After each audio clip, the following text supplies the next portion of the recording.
Please subscribe our channel and press the bell icon for more video notification.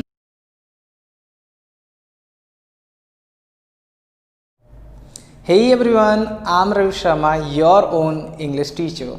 Today I'm back after a long time and in today's video बहुत ही important chapter मैं करवाने वाला हूँ और ये जो chapter है वो 12th क्लास की फ्लैमिंगो का फर्स्ट चैप्टर है।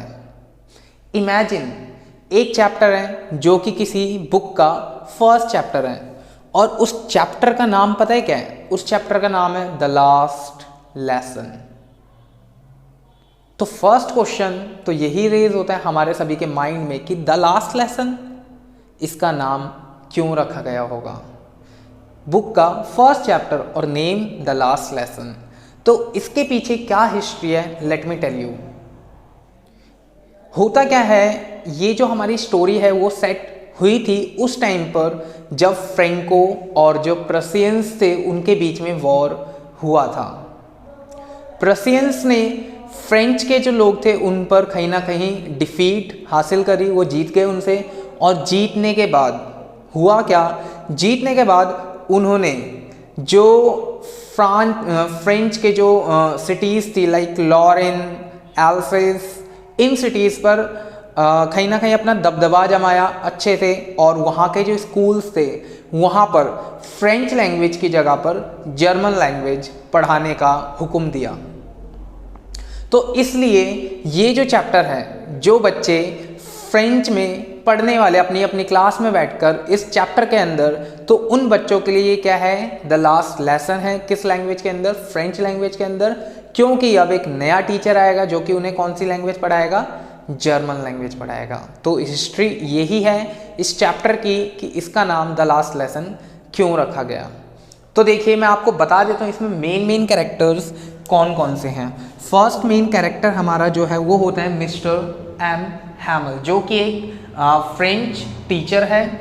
सेकंड नंबर पर हमारा जो कैरेक्टर है वो है फ्रेंच का। फ्रेंच जो है वो एक स्टूडेंट है और कहीं ना कहीं एम हैमल जिस क्लास के टीचर हैं उस क्लास का स्टूडेंट जो है वो फ्रेंच है। तो देखिए मैं इनके कैरेक्टरिस्टिक के बारे में आपको बताता हूँ, इनका कैसा नेचर है और कैसा नहीं है।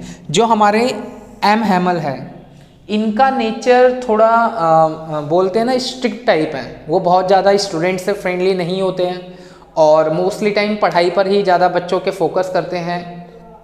और इनके पास एक आयरन का रूलर रहता है, इट मीन्स एक डंडा रहता है जो कि अपने आर्म में वो दबा कर रखते हैं।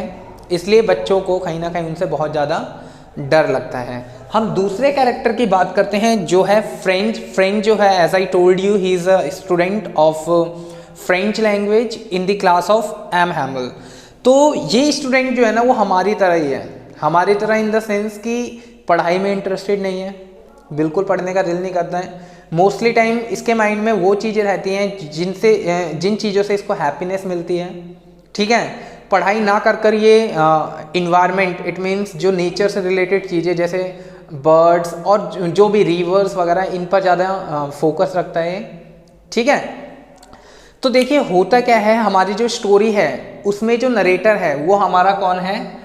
फ्रेंच होता है। ये यहाँ पर एज अ नरेटर वर्क करता है, हमें पूरी स्टोरी के बारे में बताता है। तो स्टोरी स्टार्ट करता है, बोलता है ये मॉर्निंग का टाइम होता है और फ्रेंच जो है वो स्कूल के लिए जा रहे हैं। स्कूल के लिए जा रहा होता है तो he is already late for school, पहले से ही लेट है स्कूल के लिए। ठीक है, और इसका बिल्कुल भी दिल नहीं कर रहा होता कि मैं कहाँ जाऊँ, स्कूल अटेंड या फिर क्लास अटेंड करने के लिए स्कूल में मैं एंट्री करूँ, क्योंकि बाहर का जो इन्वायरमेंट होता है बहुत ज़्यादा टेम्पटिंग होता है, बहुत ज़्यादा अट्रैक्टिव होता है। वहाँ पर जो बर्ड्स होती हैं वो चिरपिंग कर रही होती है जो उसे बहुत ज़्यादा अपनी तरफ अट्रैक्ट करती है। दूसरी चीज़, जो एम हैमल है उन्होंने एक होमवर्क दिया होता है और जो होमवर्क होता है वो एक चैप्टर के ऊपर होता है जिसका नाम होता है पार्टिसिपल्स। पार्टिसिपल्स का चैप्टर वो प्रिपेयर करने के लिए पूरी क्लास को बोलते हैं और फ्रेंच को एक सिंगल वर्ड तक नहीं पता इसके बारे में कि मैं क्या बताऊंगा। वो डर रहा होता है कि एम हैमल मेरे को डांटेंगे अगर मैं जाऊंगा तो। लेकिन फिर भी समहाउ वो अपनी बाहर की जो हैप्पीनेस है, इट मीन्स जो वो बंक करने की सोच रहा है स्कूल को, उसको एक तरह से रिजाइन देकर, छोड़कर, लीव क्विट करके वो कहाँ जाता है, स्कूल की तरफ जाता है। स्कूल में एंट्री करने वाला होता है, ठीक है, गेट पर होता है। और मोस्टली ऐसा होता है, इवन हमारे स्कूल्स में ये होता है कि एनवायरनमेंट जो होता है स्कूल का वो बहुत ज़्यादा शोर से भरा होता है। सभी बच्चे चिल्ला रहे होते हैं, डेस्क को इधर उधर फेंक रहे होते हैं, जो टीचर्स है वो क्या करते हैं, डेस्क पर अपने डंडे से मार रहे होते हैं, ठीक है। ये यूजुअली स्कूल का एनवायरनमेंट होता है। लेकिन उस दिन जब फ्रेंच एंट्री कर रहा होता है स्कूल में, तो ऐसा कुछ भी नहीं होता है। ये मान लो जैसे संडे की जो सुबह होती है ना, जब बिल्कुल पीस होती है, एक भी आवाज़ नहीं होती है, same as it is Sunday morning की तरह वो किसको लगता है, फ्रेंड्स को लगता है ये चीज़। एंट्री करी, एंट्री करने के बाद एक तरह से हमारे स्कूल्स में नोटिस बोर्ड होता है, लेकिन यहाँ पर इनके स्कूल में एक बुलेटिन बोर्ड होता है।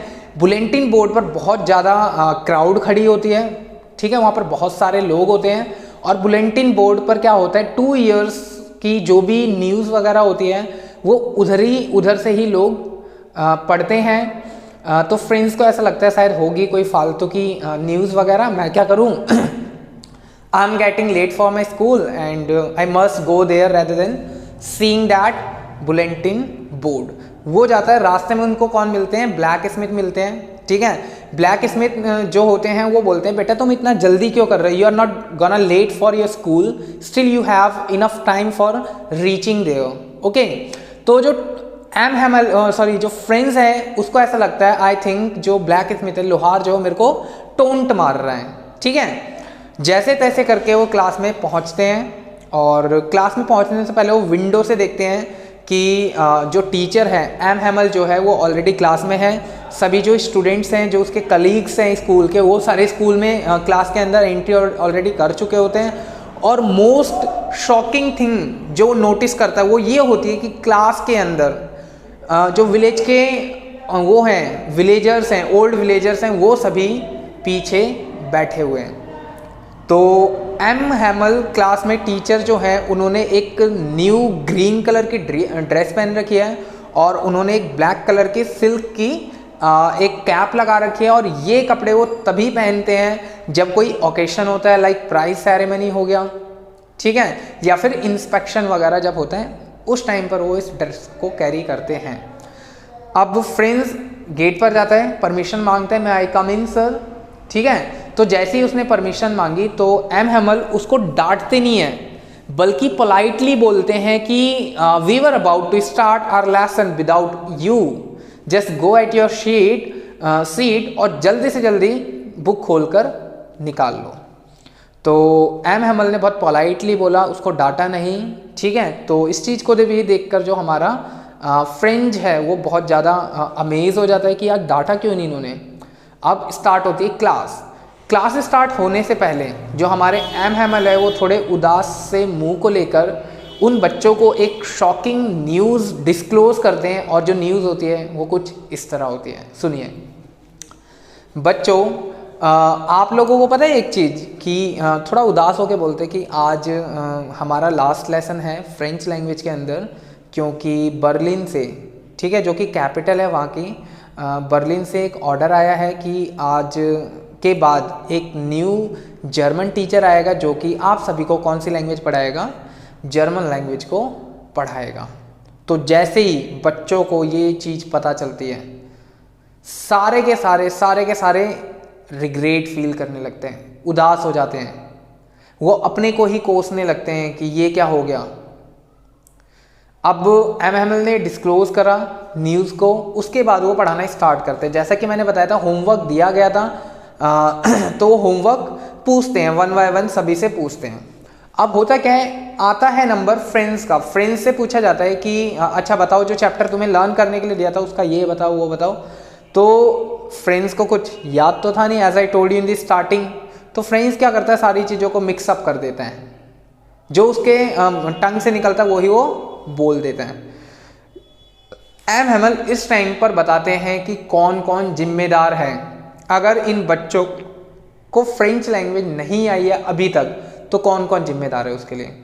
इसके लिए क्या है, बेसिकली सबसे पहले वो बोलता है कि बच्चों तुम खुद जिम्मेदार हो इसके लिए, क्योंकि मोस्टली टाइम बच्चे क्या करते थे, वो क्या करते थे, अपने चैप्टर्स को डिले करते थे। वो बोलते थे we have sufficient time to learn it, we will do it tomorrow, और वो कल कभी नहीं आता था। इसलिए आज इन बच्चों का ये हाल है। दूसरे नंबर पे जो MML है वो बोलते हैं कहीं ना कहीं आपके जो पेरेंट्स हैं they are also responsible of not learning this language. अब किस तरह से, जो हमारे बच्चे होते हैं, बच्चों को जो पेरेंट्स है वो भेज देते हैं काम करने के लिए फार्म में, मिल में, ताकि वो थोड़ा पैसा कमाकर अपने पेरेंट्स को दे सकें। इट मीन्स जो पेरेंट्स है they are very greedy, they think about money, they never think about the loss of studies which students have to suffer। ठीक है। तीसरे नंबर पे वो बताते हैं MML somehow I am also responsible for this situation, क्योंकि जब भी मेरी इच्छा करती थी फिशिंग करने की, तो at that time I used to say students to go home.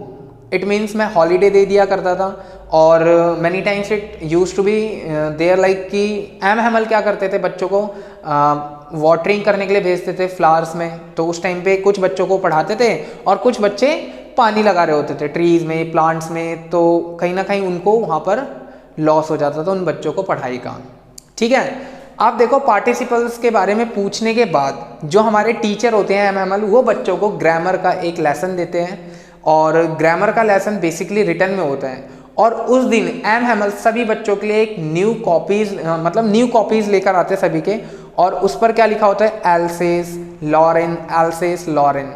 और ये ऐसा लगता है दिखने में like it's a kind of design of flag. ठीक है। अब ग्रामर का क्या होता है, रिटन का पार्ट होता है, तो पूरी क्लास एकदम साइलेंट होती है। Only there was a voice of scratching pen. ठीक है। उस टाइम पे जो MML है, उस टाइम पे MML नहीं, हमारा जो फ्रेंच है वो नोटिस करता है कि विंडो के ऊपर पीजियंस बैठे हुए हैं। ठीक है। तो माइंड में वो सोचता है कि क्या ये जो पर्सियंस हैं वो पीजियन मतलब कबूतरों को भी फोर्स करेंगे, परसुएड करेंगे कि तुम्हें जर्मन लैंग्वेज के अंदर सिंग करना है, गाना गाना है। सोचो जो हमारा फ्रेंड्स है वो कितना फ्रस्ट्रेटेड हो चुका है, उसके माइंड में किस तरह के क्वेश्चंस आ रहे हैं। ठीक है। अब ग्रामर का लेसन कंप्लीट होता है। ग्रामर का लेसन कंप्लीट होने के बाद जो हमारे MML है वो खड़े होते हैं और वो लेक्चर देना स्टार्ट करते हैं। तो लेक्चर वो क्या देते हैं, basically he talks about French language. वो फ्रेंच लैंग्वेज को बोलते हैं कि ये बहुत ज़्यादा ब्यूटीफुल लैंग्वेज है, लॉजिकल लैंग्वेज है एंड क्लियरेस्ट लैंग्वेज है पूरे वर्ल्ड के अंदर, सबसे बेस्ट लैंग्वेज है। और वो बोलते हैं कि आप लोगों को पता है ये जो तुम्हारी लैंग्वेज है, ये जो तुम्हारी मदर टंग है, इट विल बी अ की फॉर यू। जब आप लोग सभी एनस्लेव गुलाम बन जाओगे उस टाइम पे आपको पता है आपकी लैंग्वेज ही आपकी मदद करेगी फ्रीडम को अचीव करने में, क्योंकि कहीं ना कहीं एक लैंग्वेज जो है वो एक यूनिटी क्रिएट करती है लोगों के बीच। Suppose I am from UP and there is someone who is also from UP and we are travelling in a train. जब हमें पता चलेगा he is from UP, I am from UP, so somehow एकता बनेगी हमारे अंदर, unity create होगी। ठीक है। तो सेम चीज जो MML है वो भी उन लोगों को बताते हैं। अब जो चैप्टर है उसकी एंडिंग किस तरह से होती है। ठीक है। एंडिंग कुछ इस तरह से होती है, जो MML होते हैं वो बच्चों को कुछ बोलने वाले होते हैं। It means he was about to say something, he was about to reveal और disclose something to all the students, but he wasn't able to do that. वो कहीं ना कहीं उन वर्ड्स को निकाल नहीं पाते हैं। वो क्या करते हैं, वो ब्लैक बोर्ड की तरफ कुछ इस तरह से मुड़ते हैं और बड़े बड़े वर्ड्स में क्या लिखते हैं, वो वाइवा ला फ्रांस। ये जो है फ्रेंच लैंग्वेज का एक बोल सकते हैं फ्रेज है जिसका मतलब होता है लॉन्ग लिव फ्रांस, और हिंदी में हम बोल सकते हैं फ्रांस जिंदाबाद। और इसके बाद जो हमारा चैप्टर है उसकी एंडिंग हो जाती है। तो आज की वीडियो के अंदर यही हम कंप्लीट करना चाहेंगे अपना जो चैप्टर है। आई होप आपको A to Z जो भी चीज़ें मैंने बताना चाहा वो समझ में आ गई होगी। अगर आपको कोई डाउट है तो आप कमेंट कर सकते हैं। और इस चैप्टर के मोस्ट इम्पॉर्टेंट क्वेश्चंस की वीडियो मैं अलग से बनाऊंगा। उसमें आपको क्वेश्चंस मैं बताऊंगा किस तरह के क्वेश्चंस इस चैप्टर से पूछे जाते हैं। Thank you so much for connecting with me. It is Ravi Sharma.